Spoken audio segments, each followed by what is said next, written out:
CTV News at 6 with Hudson Mack.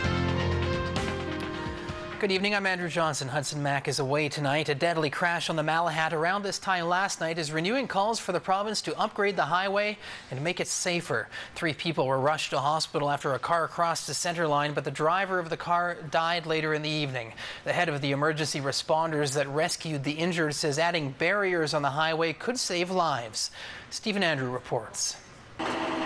The aftermath of a fatal crash on the Malahat last night, a twisted, crumpled and barely recognizable car, only hints at the horror that happened hours earlier.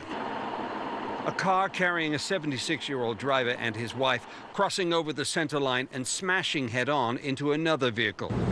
The one vehicle ended up on the median and the other vehicle near the edge of the cliff. Emergency crews worked feverishly to stabilize this vehicle before cutting the roof and rescuing the 58-year-old woman driver. She is now in hospital, listed in serious but stable condition. And only in daylight do you see how dangerous the situation was last night. The car here teetering on this barrier just a couple of inches away from tipping over and going 200 feet into the valley below.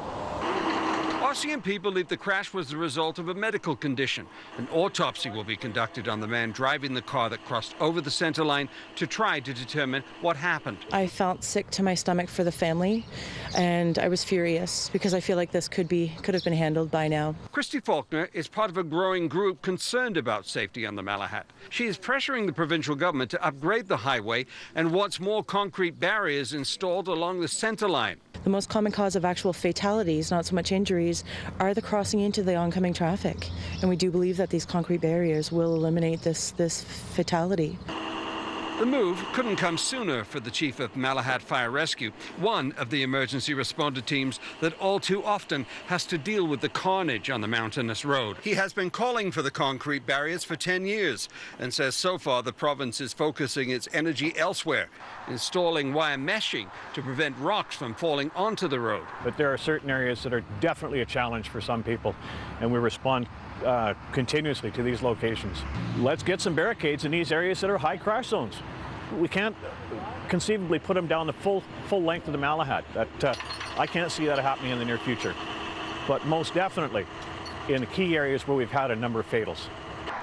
For its part, the Ministry of Transportation says an engineering assessment of the Malahat, including adding more barriers, is scheduled for completion early next year. Stephen Andrew, CTV News, Malahat.